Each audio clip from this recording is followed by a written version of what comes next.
రావణ, తపస్సు అంటే త్యాగం కాదు, అది ఆత్మహరణం. లోకం నిద్రపోతోంది.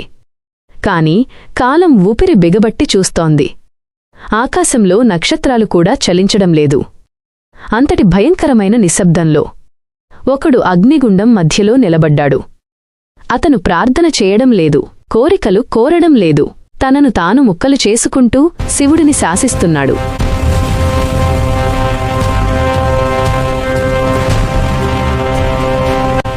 తపస్సు అంటే ఏమిటి? రావణుడి నిర్వచనం. సాధారణంగా తపస్సు అంటే ఉపవాసం, ధ్యానం, మౌనం. కాని రావణుడి మార్గం వేరు.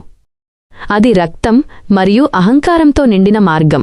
నేను రాక్షసుణ్ణి కాదు, శివుని పరీక్షించిన భక్తుణ్ణి. ప్రతి 1000 సంవత్సరాలకు ఒకసారి తన పదునైన ఖడ్గంతో తన తలనే నరికి అగ్నిలో ఆహుతిచ్చేవాడు. నొప్పి భరించలేనిది.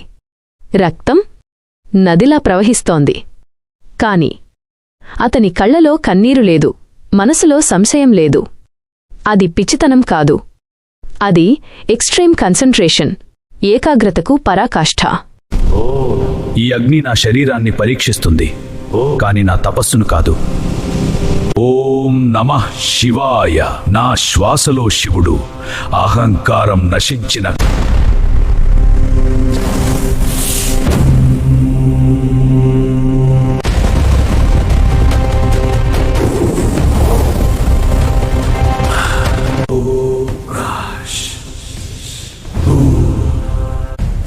హర హర మహాదేవ శంభో శంకర. తల నరకడం వెనుక ఉన్న లోతైన అర్థం. ఇక్కడ ఒక అద్భుతమైన పరమార్థం ఉంది. తల సమానము అహంకారం, ఈగో, బుద్ధి, ఇంటెలెక్ట్, నేను అనే భావం. రావణుడు ప్రతి 1000 సంవత్సరాలకు ఒక నేను ని చంపుకుంటూ వచ్చాడు.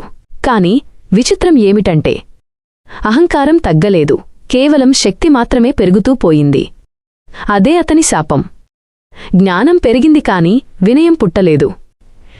బ్రాహ్మణ రక్తం ప్లస్ రాక్షస అగ్ని, తండ్రి నుంచి వచ్చిన వేదజ్ఞానం, తల్లి నుంచి వచ్చిన యుద్ధరౌద్రం. ఈ రెండింటి కలయికే రావణుడు.